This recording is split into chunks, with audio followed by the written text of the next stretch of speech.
The Fruit Kingdom was not always so peaceful. An evil wizard disguised as a chef stole the Queen's Book of Magic and sent the kingdom spiraling into despair.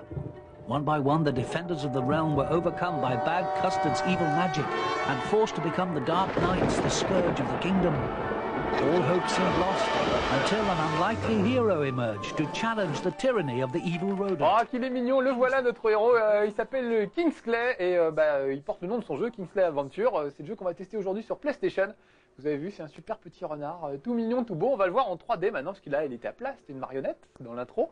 Mais le voilà en 3D. Alors l'intro, vous avez vu, c'était en anglais, enfin, vous avez entendu surtout. Le jeu est en anglais pour le moment, mais vous aurez une version française. Mais comme à Game One, on est toujours un peu en avance surtout.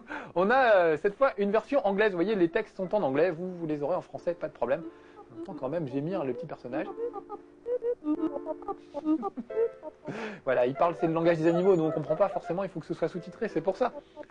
Voilà, en tout cas, la tante Adeline me dit qu'il serait temps que je devienne un vrai chevalier maintenant, parce que j'étais un petit renardeau jusqu'à présent. Il va falloir que je me lance dans l'aventure. Donc ce qui est très bien fait dans ce jeu, qui est fait pour les enfants vraiment, c'est qu'on vous explique tout au fur et à mesure. Donc au début, on va vous expliquer comment on ouvre les portes, comment on manie les armes, comment on saute, etc. Donc on va faire ça, vous allez voir que c'est assez rapide et on apprend vite à manier le petit bonhomme sacré Kingsley. Voilà, des petits fondus à chaque fois, c'est un peu ennuyeux, mais bon, c'est pas trop grave, c'est assez rapide. Donc tant mieux. Là par exemple, je suis dans une salle d'entraînement où on va m'apprendre à sauter un petit peu. Alors vous voyez, on m'explique qu'il suffit d'appuyer sur X pour le faire sauter, le petit bonhomme. Donc voilà, je me conforme bêtement aux instructions et ça devrait aller, oui, ouf, tout juste. Éviter de justesse la petite balance et je ne suis pas tombé dans le vide. Et là, on va m'apprendre un peu à me servir de mes armes. Donc là, pour le moment, j'ai sorti ma petite dague, j'ai aussi droit à une petite arbalète, mais pour le moment, j'ai pas encore de flèche. Donc on va juste utiliser la dague. Et on va aller apprendre à se battre. Vous allez voir que c'est pas méchant, hein, c'est pas très gore, vraiment. Ce jeu il est fait pour les enfants. Donc on va voir que le petit détail, le petit problème qui gâche un peu le truc, c'est que c'est pas super jouable. La jouabilité est pas démente. Et je trouve que pour des enfants c'est peut-être un petit peu dur, mais bon, s'ils s'accrochent ils vont y arriver, il n'y a pas de raison. Moi j'y suis bien arrivé et je suis quand même très maladroit et pas très doué, donc il n'y a pas de raison que des enfants y arrivent pas. Si j'y arrive, des enfants peuvent y arriver. En gros c'est ça l'idée. Bon là par contre je morfle un peu, il faudrait que je me concentre un peu plus sur ce que je fais. Alors vous voyez, j'ai un petit bouclier avec lequel je peux me protéger et j'ai une dague. Ah bah là, vous voyez par exemple, il me dit qu'il faut que j'utilise un peu plus le bouclier pour me protéger. Ce gros sergent, pourtant je suis tout petit et tout malin et tout futé, et j'arrive pas à le cogner assez pour le faire tomber. Oh là, Young, qu'est-ce qui me colle? Bon, un peu de concentration, on va y arriver. Là pour le moment, il veut que je pars avec mon bouclier, voilà. Donc on va se conformer à ses ordres. Voilà, là je pars un petit peu et on va essayer de le latter. Vous voyez que sa barre de vie est en dessous là. Oh là là, pas facile hein. Quand je vous disais que c'était pas facile, voilà, c'est un peu le problème.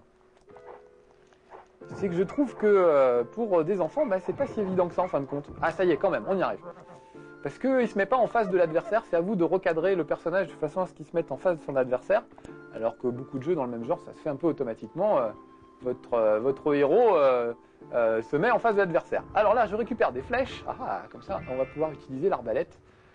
Et on va pouvoir se battre à distance, ce qui est quand même intéressant. On ne va pas être obligé d'être au corps à corps à chaque fois. Vous voyez, on nous explique tranquillement comment ça marche. J'essaie de tricher un peu. Vous voyez, si on s'avance un peu vers les cibles, il met un mur derrière, de façon à ce qu'on ne puisse pas tricher. Donc on va essayer de faire ça honnêtement. Allez, d'abord, il faut que je sélectionne. Voilà, il faut que je sélectionne mon arbalète. J'ai 10 flèches, ça devrait suffire.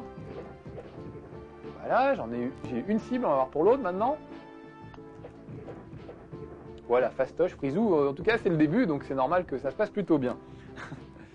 On va aller à une autre façon, un autre forme de tir. Vous allez voir qu'on peut viser différemment. Il n'y a pas que... On peut un peu zoomer, voilà. Et on peut diriger le regard de Kingsley. Ouh, j'ai raté. On va attendre qu'il repasse. Ah. J'aime bien les bruits, vous avez entendu les bruitages? C'est plutôt sympa, ça a plutôt réussi. C'est très, très dessin animé, très bande dessinée. Et ça tombe plutôt bien, parce que on a envie de ça. Pour des enfants, évidemment, on a envie que ce soit des graphismes sympas. Là, je reviens un peu en arrière, je vais récupérer des flèches. Ah, voilà, je me débarrasse de la dernière flèche qui me restait. Comme ça, j'aurais fait le plein de flèches. Et on va aller continuer tranquillement notre entraînement. Alors regardez, il peut marcher, il peut faire des petits pas sur le côté. C'est vraiment Lara Croft, mais avec une queue en fourrure à l'arrière, à la place du sac à main. Donc c'est assez sympa. Là, par exemple, j'ai récupéré une clé. Ça permet d'ouvrir les portes, tout simplement, comme dans la vraie vie. Donc en plus, c'est presque éducatif. Voilà, là, il y a une petite serrure, donc je vais mettre en face. Et voilà, ça ouvre un passage secret. Donc bah, pour des enfants, c'est plutôt sympa. Encore une fois, pas très jouable. Alors il leur faudra un petit temps d'adaptation, ça aurait pu être plus jouable. Je crois que la grosse référence en la matière, c'est Spyro. Et c'est vrai que Spyro est très très jouable. On prend la manette, on joue tout de suite et ça se passe bien. Là, il y a un petit temps d'adaptation quand même pour Kingsley, parce que ses mouvements sont pas très précis. Mais bah, on se marre bien quand même et on peut faire des trucs sympas. Là, par exemple, on m'apprend à bouger des blocs. Donc je vais aller me mettre derrière ce bloc et je vais le pousser un petit peu. Alors vous voyez aussi, l'autre problème, c'est que les caméras se mettent pas forcément exactement au bon endroit. Enfin, elles ont une tendance à se mettre assez lentement à l'endroit où il faut. Donc ça peut être un petit peu gênant. Est-ce que tu veux bien pousser ce bloc, s'il te plaît?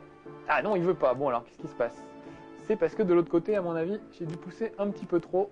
Je vais le tirer vers moi. Voilà, décale-toi, mon garçon. Voilà, ça nous rappelle les grands moments de Tomb Raider. Mais encore une fois, ça aurait pu être plus jouable. Il n'y a pas longtemps, on a joué à Soul Riven. Vous avez vu que quand il déplaçait des blocs dans Soul River, on pouvait les déplacer sur le côté. Là, on peut pas. On est obligé de faire le tour à chaque fois. C'est un peu pénible, un peu laborieux. Donc, jouabilité pas parfaite, mais c'est pas grave. Là, on m'apprend que quand je marche sur des petites dalles, ça peut ouvrir une porte. Allez hop. Là, j'ai marché sur cette dalle, ça a ouvert la porte qui est au bout. J'ai un temps limité pour y arriver avant qu'elle ne se referme. Voilà.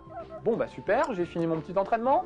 On dirait que oui. Et il m'a dit, je vous passe un peu les détails, mais il m'a dit qu'il fallait que j'aille voir le roi et la reine. Donc on va aller leur causer. Peut-être qu'ils auront une mission à me filer, comme ça je deviendrai chevalier et ça va être super. Pour le moment, je retourne. Voilà, je suis dans une autre pièce du château. On va en profiter pour fouiller un coffre. Récupérer des sous, ça peut pas faire de mal.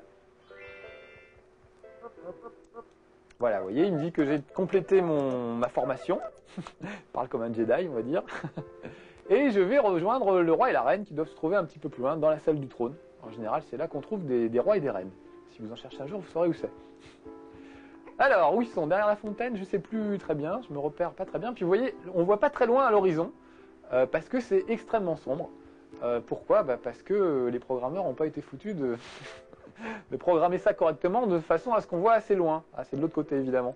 Donc si ici avait été meilleur programmeur, on pourrait voir beaucoup plus loin. Là, vous voyez que mon champ de vision est quand même extrêmement limité.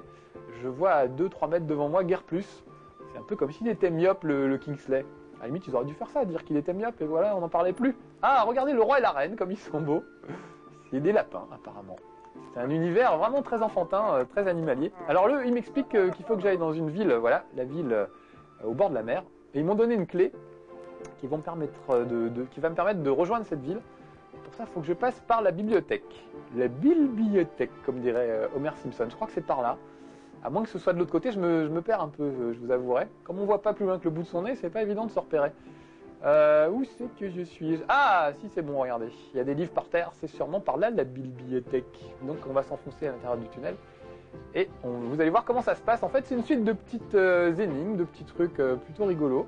Toujours très simple à chaque fois, hein, ça va jamais, il faut jamais chercher bien loin. Ah, un petit cœur, voilà. Ça, je vais récupérer quelques points de vie. Bon, c'est pas très difficile, hein. Honnêtement, il n'y a pas de monstre énorme qui pourrait vous embêter. Là, je vais utiliser la clé qu'ils m'ont donnée. Voilà. En général, c'est assez cool et les monstres ne vous embêtent pas trop. Mais encore une fois, si on prend la référence du genre qui est Spyro, dans Spyro, vous êtes un petit dragon et les monstres ont peur de vous, donc ils s'enfuient. Ça veut dire que pour un tout petit enfant qui commence à jouer, il n'est pas embêté avec les monstres, puisque les monstres s'enfuient. Donc c'est vraiment une bonne façon de commencer et de s'y mettre. Alors là, est-ce que je peux rentrer? Non, j'ai pas encore la clé. On va essayer de rentrer en face, on peut? Ouais, en face, on peut. On va essayer de voir si on peut trouver la clé. Alors que là, évidemment, les monstres vous tombent dessus. Regardez, il y a des petites araignées. Bon, c'est pas bien méchant hein, comme péripétie, mais voilà, en tout cas, il faut quand même friter des monstres. Vous voyez qu'elles sont pas très vivaces et que c'est pas très compliqué. Par contre, il y en a pas mal, je trouve. Alors là, j'ai trouvé une clé en forme de pomme verte. Donc, ce que je vais faire, je vais récupérer le petit cœur qu'il y a là au passage. Et on va voir si on peut ouvrir. Regardez, il y a une serrure en forme de pomme. Donc, j'ouvre. Tout simple, hein, tout basique, vraiment. C'est l'idée, c'est d'initier un petit peu les enfants au jeu de rôle, au jeu de... je suis fatigué, moi, au jeu de plateforme en 3D, façon Tomb Raider. Parce que c'est sûr que s'ils se mettent à jouer à Tomb Raider 3, les pauvres, ils vont tout de suite mourir, ça va être tout de suite très dur et ils vont pas aimer du tout. Alors qu'au moins avec Kingsley, ils peuvent prendre leur temps un peu. Et je trouve que c'est vraiment une bonne initiation. Allez, vite, ouvre. Ah, il faut que je me débarrasse peut-être des araignées avant. Voilà. Alors ça, j'ai ouvert un espèce de trou de renard qu'on trouvait un petit peu plus loin. Je vais essayer d'y retourner. Vite, vite, vite, avant que la porte ne se referme. Et une fois que je serai rentré dans ce trou de renard, je pourrai aller, je pense, à la fameuse ville de Seaton. Voilà, je vais sauter là-dedans, faire le tour. Il est mignon comme tout, j'adore son look. Il a un petit regard un peu cruel. Ça me rappelle le renard de... On va pas sauver, non. Voilà. Ça me rappelle le renard d'Aglaé et Sidonie. Je suis sûrement le seul survivant de cette époque-là, avec Casimir et tout ça. Aglaé et Sidonie, c'était un petit truc quand j'étais petit, très mignon. Un espèce de truc en animation. Et le renard, s'appelait Croque-Tout, je crois. C'était très cruel et il faisait très peur. Il avait des yeux un peu comme Kingsley. Mais je pense pas que Kingsley fasse peur au tout petit, parce que vraiment, il est trop sympa. Et puis, c'est lui le héros, donc il n'y a pas de raison d'avoir peur de lui. Donc voilà, je suis à Seaton et mon aventure va pouvoir commencer. Il faut que je trouve un personnage qui s'appelle, je sais plus, Jim ou quelque chose comme ça. Donc on va aller voir, hein, peut-être discuter avec les habitants du village. Là, j'aperçois une petite cabane. On va rentrer dedans et on va voir si quelqu'un a quelque chose à nous dire. Donc vous voyez un peu d'aventure. Regardez, les personnages, ils ont vraiment des dégaines sympas. Je sais pas si c'est un zèbre ou quoi. Les yeux un peu crevés, mais bon, il a l'air bien sympathique. On va essayer de lui parler un petit peu. Bonjour, il me demande si je mange tout seul. Il attend sa copine. Ça fait 3 jours qu'il attend. Laisse tomber, vieux. À mon avis, elle viendra plus, franchement. Voilà, ou alors elle court pas vite, je sais pas. Enfin, voilà, Kingsley lui a dit que c'était désespéré. À mon avis, il a raison. On va parler à l'aubergiste peut-être un peu. Ah, bah il dit qu'il est fermé, donc voilà, je ne peux même pas manger du poisson. Monsieur Maurice, il s'appelle. Il est français peut-être, ce monsieur, avec une tête d'hippopotame. Donc voilà, vous voyez l'idée, il faut discuter avec des personnages, leur rendre des services, se battre un peu avec des monstres. Il y a des tas de trucs à faire, un peu dans tous les sens. Et c'est plutôt sympathique, Kingsley, en dehors de ce petit défaut de jouabilité qui fait que voilà, on peut être un petit peu déçu. Donc avant de l'acheter, essayez-le, il y a des démos dans des magazines, donc regardez, si la jouabilité vous convient, faites essayer à vos enfants, si c'est eux qui vont y jouer a priori. Voilà, et puis si ça vous plaît, n'hésitez pas, parce qu'il est bien sympathique ce jeu. Voilà, moi je vais vous laisser là, on va arrêter ce level 1 avec Kingsley, qui est quand même un personnage. Regarde comment il recule, j'adore ça. J'adore cette petite queue qui s'agite et son petit regard quand il regarde derrière lui. Voilà, c'était level 1 avec Marcus et avec Kingsley le renard. Nous on se retrouve pour un prochain level 1, soyez sages et jouez bien, à bientôt, ciao.